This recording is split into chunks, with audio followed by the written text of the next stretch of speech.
First up is, he's new to the Bat Group, writer Tim Seeley.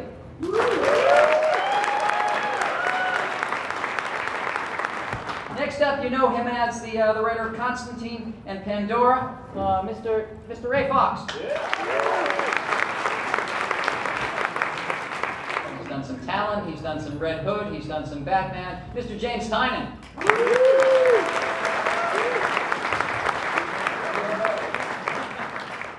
What can I say? Court of Owls, Death of the Family, 0 Year. Please welcome Mr. Scott Snyder.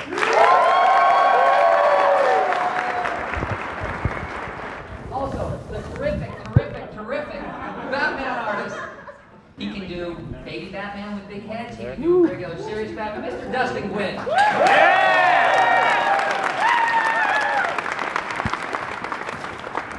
This is going to be a big year for Batman. I don't know how many people know it, but it was almost to the day, March 30th, 1939, that Detective 27 hit the newsstands. Bob Kane and Bill Finger. So Batman, we are celebrating the 75th year anniversary of Batman. I'm going to start with, warm the panel up with a, with sort of an opening question for everybody. Favorite Bat moment? Favorite Bat moment. We've got 75 years of movies, television, comic books, novels, all that sort of stuff. Tim, give me your quintessential Bat moment. It's a tough one. I had to think about this last night, but I decided it was JLA 41, where Superman is overcome by despair because this bad guy called Mageddon. But Batman gives Superman a pep talk that ends with, "Get this done or I will haunt you till the afterlife." So Batman tells that to Superman, like, that is the greatest thing ever. And you know he means it too. Yeah, he means it, yes. The quintessential Batman moment for me is in the 4th issue of Frank Miller's Dark Knight Returns. There's this moment right after Batman's basically saved Gotham 6 different ways, and he's alone while he's riding the horse, and he slumps in the saddle. And the description is that he sort of slumps over like an old man, and then all of a sudden he straightens up, and there's this look of total awe on Robin's face, and she looks up at him and says, "He can't die." That's a good one. That's a damn good one. Nice one. Yeah.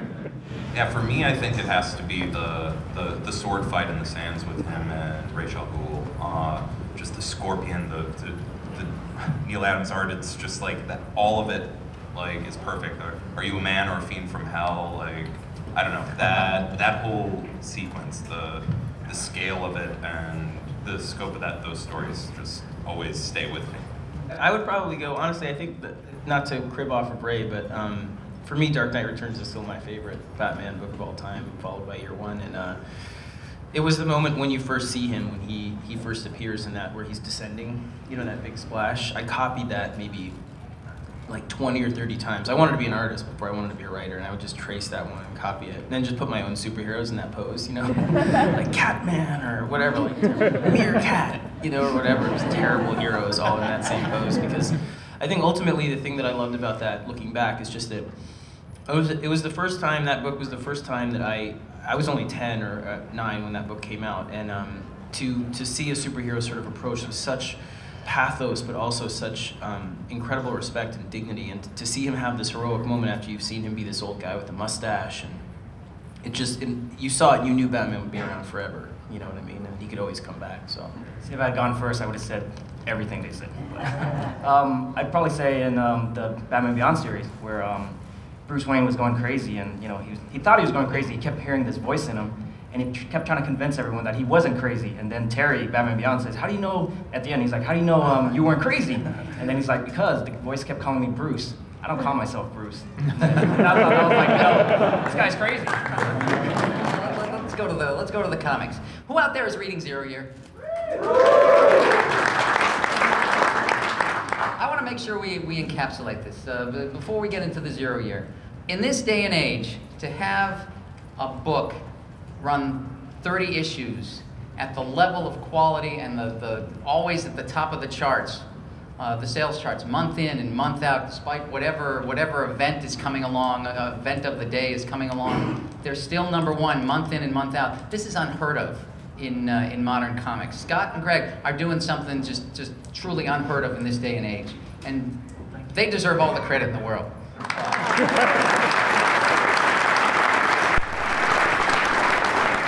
Thanks a lot, guys, for being so supportive of the whole story. I mean, what happened was DC sort of came to us and said that Batman was one of the few superheroes who had not had an origin sort of redone for the New 52 in a modern way. You know, at first I was like, there's no way I can do this. You'll never top year one, you shouldn't go near it, it's just sacred material, but I started thinking about it. And then they were like, well, you know, we could always ask someone else to do it. And I was like, no way, we'll do it. Because I don't want somebody else making up the origin for Batman. If, you know, it's our version of him. But the thing that really spun me on it was growing up in the city in the 80s. I mean, the thing that was so powerful about year one was that was Batman in your city. I mean, now it seems timeless, I think, because we've all read it so many times, or, you know, we're so familiar with it. But that was shocking, the way DKR was shocking back then, to see him encounter a Times Square, or the equivalent of Times Square, that looked like Times Square where I was a kid. You would go to get like firecrackers or fake IDs or whatever, but you couldn't really go there when it was dark because it was dangerous, you know? And so I was thinking about, you know, maybe we could do it in a way that was sort of an inversion of year one, where it was big and bombastic and crazy, and addressed a lot of the kind of fears that, you know, you have in a city and in a country today. And how to make Batman, maybe we could do it in a way that made Batman, or our version of him, kind of mean something else and inspire something else. And then I got really excited about it, started thinking about, you know, superstorms and the Riddler, and the idea that we could make the city almost post-apocalyptic, which is what's coming up. I mean, if you come by my table, I'm not supposed to, but I was like showing sneak peeks of this spread that we did when you open the next issue, where Bruce wakes up from being knocked out essentially for about 3 weeks. And he wakes up and opens the curtains in this apartment he's staying in, and he sees the city, and it's just devastating when you see it. I mean, Greg spent 3 days on this spread. He sent me a thing I just showed them like 5 minutes ago. He was like, I just want you to see, this is for that spread. And I opened my text, and there's a picture of this guy shot like twice, like just brutally murdered in the next issue. And I was like, wait a minute, that looks like me. It's totally me. And he killed me in retaliation for making him do this spread, but it's an amazing, it's worth it. I'm really like shot up too. I was like, it's like an angry murder. But anyway, the point is, that what's coming up in Zero Year, we want it to be a culmination where the Riddler essentially says, we live in a different time than in this unprecedented time. You know, we're these pink hairless creatures. We've got no fangs. We got no claws, and the only way we survive our own demise is to evolve psychologically, is to use our minds to outthink, you know, our own death. So we get cold. There's an ice age. We invent mittens, you know, and so on. And he's like, so why don't I speed the circumstances up in Gotham and make it this end of time city? It's super out of control. I couldn't be happier with it. It really is the thing I'm proudest of that we've done. Just because it caused us so much anxiety. I can't even tell you like how many nights, he'll tell you like how many nights I literally was like, oh God, maybe I should just quit, you know, this, because it's, you're dealing with material that you grew up revering and you still revere. And the fact that you guys have been so supportive and kept the book where it is, and the reviews and the comments, and it really means the world to us. You know, we were terrified doing this story, but it is the thing that meant the most to me and Greg. And once we started it and I laid it out, I mean, there was definitely kind of like, are you sure you want to take it this crazy, you know, from editorial a bit? But it was like, no, if we're going to do it, we have to do it that nutty.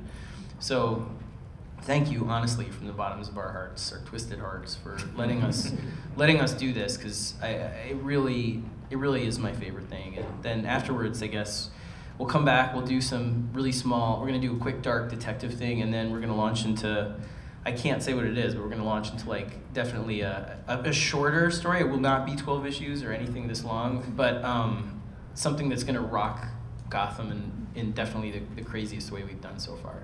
Well, I think we got some artwork from Batman 30. Oh, you do? Yeah, can you see it? You see, that's Gotham now. It's like flooded and overgrown and completely, basically ruined. It's about, I think 11% of the city is irreparably damaged. The entire border is flooded.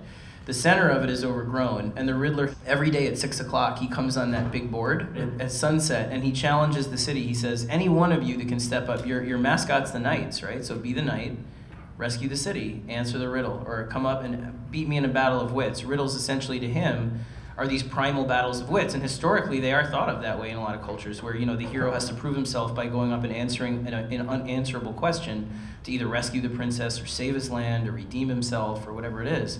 And that's the way the Riddler sees it. He sees it as this burned down battle. And he says, I can't figure out how to make the city adaptable to the end of times that we're about to face, so who's smarter than me? Really, he's just a narcissist, and he's like, no one is smarter than me. But he's sort of like, come up and ask a question I can't answer at sunset in front of this giant billboard, and he's hiding and no one knows where he is. You know, and I will just give you back the city. And so that's what Gordon is kind of looking at there. That's Bruce standing in Crime Alley. That's the brownstone that he was in at the beginning of the story. Let me ask you this. Riddler. Is it hard to write the Riddler? Because you got to write all these really great riddles? Yeah, the riddles are really hard. I always call them up late at night and I'm like, is this smart enough? You know, because you think like, oh, riddles, they'll be easy, but then you wind up being like, why is 6 afraid of 7? You know, and you're like, that's horrible. Because it's got to be like crazy smart. So yeah, riddles are really rough, but he's a joy to write, because honestly, the way I try and pit him against him is that he sees that Batman prides himself on being a detective, and essentially, you know, being a detective means following like a set of empirical clues in a closed mystery and getting to the answer. And that's essentially the riddle, what the Riddler is doing, is he's saying, well, then I'm your perfect adversary because I'm going to set up a question you can't answer, you know? So that's why they think they work really well facing off. And they really face off in the next issue. The next issue, the one coming out, 30, is easily one of my favorites that we've done, but 31, when Batman like shows up to face off with the Riddler, it's like the best. It's the splash. I was like, if I get one page from out of like all 30 issues you've done, Greg, I want this one. So you'll see. Okay, issue 30 comes out April 16th. So Scott's favorite, 31, look for it in mid-May. Right? Well, I mean, they're like your babies. It's not like I love that issue more than this issue. It's just that one has my favorite splash. The 31 has like this Batman like in his most badass moment that I think we've done. This is him basically deciding that he can't save the city, that he's failed twice going up against the Riddler, and that Alfred convinces him essentially that, do you really want Batman to be a symbol of failure? So this is him actually leaving. I gotta say too, I don't know about you guys if you're with me on this, but I'm a big fan of the Riddler. I always have been. And I used to get into fights with my friends all the time because they would tell me the Riddler was lame compared to a lot of other villains. And I'm happy for many reasons these days, but one of them is I think after 0 Year, no one's ever gonna argue that the Riddler is lame again. Okay, so we've got 0 Year going on in the flagship book in Batman. But also launching in April is our new weekly title called Batman Eternal.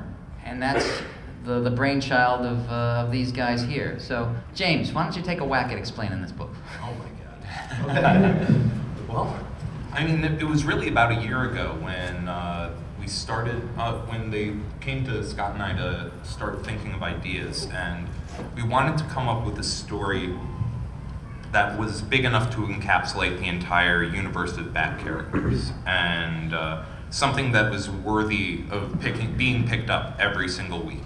Something that had enough threads, had enough mystery, had everything about it, everything about Batman that we as fans and you as fans want to see, so we can keep you coming back. And we saw this as, you know, a perfect opportunity to get into some of the smaller corners of Gotham that, you know, we haven't gotten to explore yet in the New 52, but also just and elevate all of those. Yeah, that's exactly it. And I think also on the flip side, what was great about the idea of being able to explore all the kind of different tangential characters and characters that we don't normally get to see, from Leslie Tompkins to, you know, to all the extended Bat family, the Gotham Gazette, and the police force, and everybody. The other thing is that you have so much room that you can tell the craziest, most sort of over-the-top story also that changes the whole city. So what we figured out was that we would do a story that really, I think you could tell from Batman 28, like, things are vastly changed as soon as we start, really. In issue 1, you'll see something happen that really changes the entire structure of Gotham. We want it to be a series that essentially sets up the status quo of Gotham, so that you see this becoming, this is where you go to kind of see what Gotham is, so that when we get back from 0 Year in a few months, we're gonna hit the ground running with this continuity, with everything that you saw happening to Catwoman, what you'll see happening to, you know, the power structure in Gotham, the criminals, everything. So, and where the story goes is just, you'll see from page 1, we want it to be something that, you know, we get the opportunity to tell a story that's so big and so nutty that we need 52 issues to do it. Yeah, we have some interior pages here that we can... Oh, yeah. It's, you know, bad things happening. Of course. But bad things never happen in Gotham. Yeah. Here, let's go to the next page too. Let's see if there's more bad things. Oh yeah, so we got some Professor Pig action. I was so happy with that opening image. We wanted to kind of have that Batman and Robin running moment, but with Batman and Gordon. I love what Jay did with that. That just sounds funny. Some Professor Pig action. Oh yeah. Yeah, this is the only place you can say that. Now, let's underscore that this is a weekly. So when it starts, it drops April 9th, and it's going to come out every week after that. How do you guys work on a weekly book? We've got the four of you are writing, right? Really, really hard. There's a lot of reading and a lot of talking between all of us to make sure that everything fits and everything works and that everyone's voice still comes through, though, right? So we all kind of champion different parts of Gotham in this story and different parts of Batman in a way. As we're writing our individual chapters, we're constantly reading each other's and sort of, I'll put a scene into Tim's chapter and Tim will put a scene into James and you know, we'll do this back and forth. So we hope it comes out really seamless. We feel like it is, but it's a very involved process. We have a nice skeleton that James and Scott sort of started with, and they gave us that skeleton, and then we each kind of broke it down. And we're doing this weird for a weekly, right? Like usually people write 5 pages at a time or something. Everybody works in every issue. We're not doing that really, but we talk to each other constantly. Yeah. Right. I talk to you guys way more than my mother. But it's very fluid because it has to be. But luckily, like we all just go, I don't know, Scott said it, it's totally the thing. Yeah. Scott said It's kind of, the way it's been set up, it's kind of easy to get us all talking all the time because the way we've approached it, we've got, you know, sort of 5 writers with very different sensibilities, but all, I would like to think all really, really great talents, I believe so, of the other guys at least. And what happens is we're all working on aspects of Batman and Gotham and Batman's universe that we personally love. And so oftentimes when we're discussing this with the other guys, we're getting them fired up about what it is we think is cool. I mean, for me, I love the darkness of Gotham, right? It doesn't take much for me to get these guys excited about something really creepy and strange happening in the city. Yeah. Here, let's show the next slide, which is the cover for issue 2. Oh, Yeah. That's a good one. yeah. So now Jay Fabok is doing the first 4 issues of the weekly, and then well, obviously the one artist can't do the entire weekly, so they'll be switching off. And Dustin, which issue do you make your debut on for Batman Eternal? I don't know. 4. I think it's 4. It's drawn, but like they just tell me to draw it. Then I think it's It's a race script, right? Well, so now when you got the script, then you're 4 issues into it. The train is already up and running, so you're coming in sort of late. What was your reaction when you saw the script to see what they had, the train's late. No. You know, it was crazy. It's just I've never really. This is my first time working on a weekly. You know, and first thing you do when you work on a weekly is you make sure you got to coordinate because, you know, everyone's kind of working on. You know, I could be working on, I guess, like issue 15 or 16.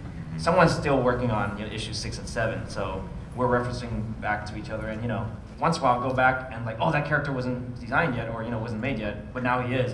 So we'll go back and we'll make sure it matches up, and yeah, it's just trying to make everything happen because once that first book comes out, we know that it's every week it comes out. So The weird thing too is for me it's so weird to realize, like, we've been working on this for what, 6 months now? We have 34 issues done, I think, which is insane. Because I like, well, that won't even come out until next Christmas or something. Yeah. Yeah, I mean, it's just crazy that this is something that we've been working on nonstop since around September. Yeah, like, and it's strange because the turnover in comics is normally so fast that, like, when you write a script and then a few months later it's out on the stands. Now people are going to start seeing something that we were working on 6 months ago, and we're wrapping up the story. It's cool though, because I mean, it's 52 issues of this. We have a lot of room for a lot of stuff, but Gotham is huge, so it turns out that the scripts are actually really fast moving. They're actually typical really writer dense. talk right there. They're They're like, oh, we just write it and it comes out. Yeah. We have to draw. Here, I think we got the cover for issue 3 as well. Yeah. What is it? That's the Batmobile. That's the cool thing with this too, is that we don't always see. We haven't seen the covers really. We've seen the interior, but we haven't seen all the covers. Well, here, why don't you switch places with the audience? That looks awesome. And you know what? I think we got the cut number 4 too. We can spoil the whole story. Yeah. Tell us a little bit about this one. Well, that's Batman and Batgirl having a minor disagreement. What if it has something to do with cover to number 2? And they're standing somewhere where apparently it's very dangerous to stand because there's lighting all over the damn place. And I never understand. They always go really high, and isolate themselves on like a gargoyle when there's lightning. Okay, so I don't want to pick that apart too much longer. So let's go to the next one. This is some of Dustin's art, right? Yeah. Very nice. Dustin, what were you thinking here? I'm thinking I have Batman jump down, Batgirl, 5 panels. Well, if we could take it, I think we got another page of Dustin's artwork here. Dustin, what are you thinking here? I'm gonna draw Batman jumping down. You have to pick the page where I drew the same Batman. I just only write him jumping down. When I get the script, I'm like, did you write anything with Batman jumping down? Because I want that one. Dustin, do you ever get a page where, no, I don't want to draw that. Can we do it this way? Sometimes you do, but it's, that's usually the challenge where you're like, well, you better make this good, even if you don't want to draw it. But most of the time, I mean, if the whole story flows, it's required, and it's gonna be good. Okay, well now the whole group. Once you guys get through these 52 issues, what are you going to do then? Well, I hope we're going to do 52 more. You're like you've written 34, 35 of them so far. You're still jazzed to go on more? Absolutely. Okay, so it'll be up to the audience to see if we want more. Yeah. Okay. It is weirdly like the most fun I have writing. Honest to God, right? Yeah. This book is the most fun I have. Because we become like a club, right? Right. We're talking all the time. Yeah, and it seemed like it was it seems like something that should be like the most stressful project I'm working on and all of that, but it's just been such an easy We're totally jinxed it. This is gonna suck next week. Right after we build the clubhouse.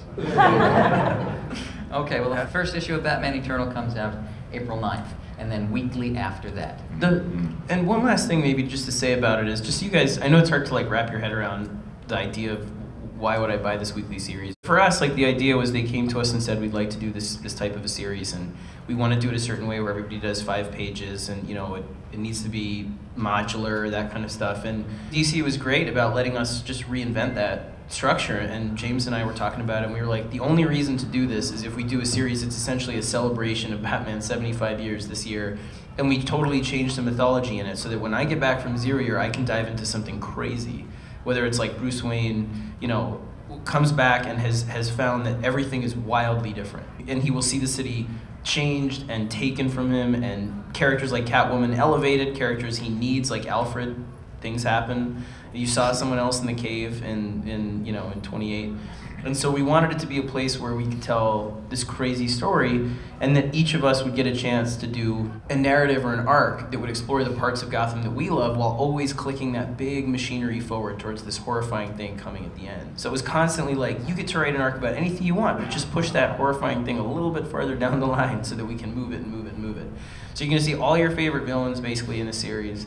You're gonna see, basically everybody's status get completely changed up, and the mythology turned on its head, because we really felt like anything that we want to do this year, it has to be this year. It has to be for Batman's 75th if you're going to try and really shake things up in a good way that's true to the core, but gives things challenges the characters. It has to be this year. So that's a cool also I think we got really fired up working on this. We're hoping that you guys are going to get really fired up reading it, because in the end one of the things we said was that very little is sacred, right? So there's going to be huge changes. There's going to be characters who sort of switch places on the board. Some of the evil characters will end up basically doing good, and vice versa, right? Everything is going to modernize and change. Yeah. Arkham, there isn't a place in Gotham that isn't crazy, touched in a way that will make you surprised, hopefully in the best way, where you're like, I never thought that was possible, but that's a really interesting status for that. So buckle up and get ready. April 9th. Killing everyone. April 9th is the first issue. They all become monkeys. that's the first issue, yeah. Because everyone's dead. The Batman Eternal panel here at Emerald City Comic Con was amazing, but if you couldn't be in the audience, that's okay. The next best thing is DC All Access. Subscribe right here with this button so you don't miss the latest in TV, comics, video games, movies, and more.